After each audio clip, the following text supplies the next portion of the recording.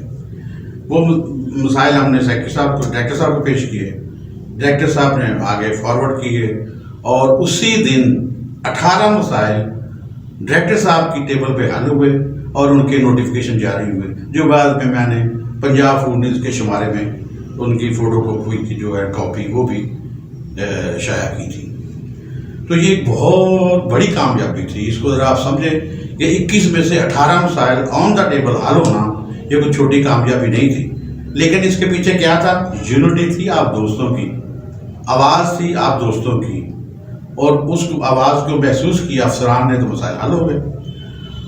اب جو میرا پروگرام ہے اور دوستوں کا جو خیال ہے وہ یہ ہے کہ ہم انشاءاللہ پنجاب کے الیکشن ان قریب کرا دیں گے، تاکہ جو مسائل ہیں ان کو ایک بار پھر سے جو ہے وہ مسائل کو دوبارہ سے اکٹھا کر کے تمام دوستوں کو سامنے رکھتے ہوئے مسائل کا حل کے لیے کوششیں مشترکہ طور پر کی جا سکیں۔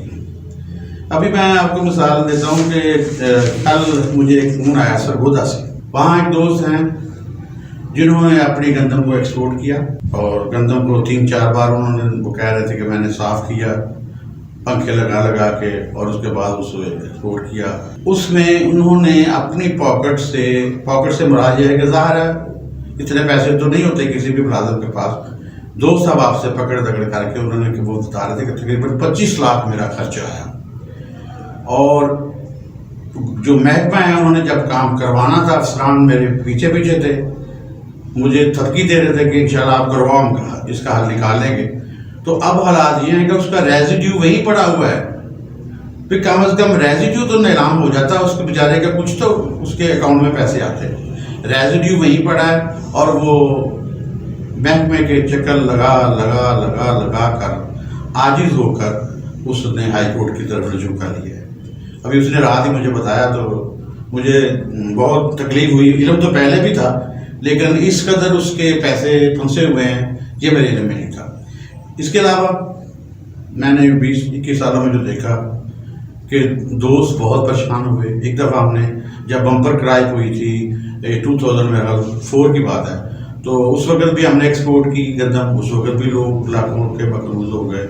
گورنمنٹ نے وہ بڑی بڑی مشینیں منگوائیں، اس پہ لاکھوں روپیہ خرچ کر دیا، اور جناب اب وہ مختلف پی آرز پہ کھڑی ہیں اور ان کو زنگ لگ رہا ہے، نہ ان کو پوچھنے والا نہ ان کو دیکھ بھال کرنے والا ہے، وہ ویسی کی ویسی کھڑی ہیں۔ لیکن انہوں نے فیلڈ سٹاف کو اکاموڈیٹ نہیں کیا۔ ظلم یہ ہے کہ فیلڈ سٹاف کو اکاموڈیٹ کرنے کی بجائے جنہوں نے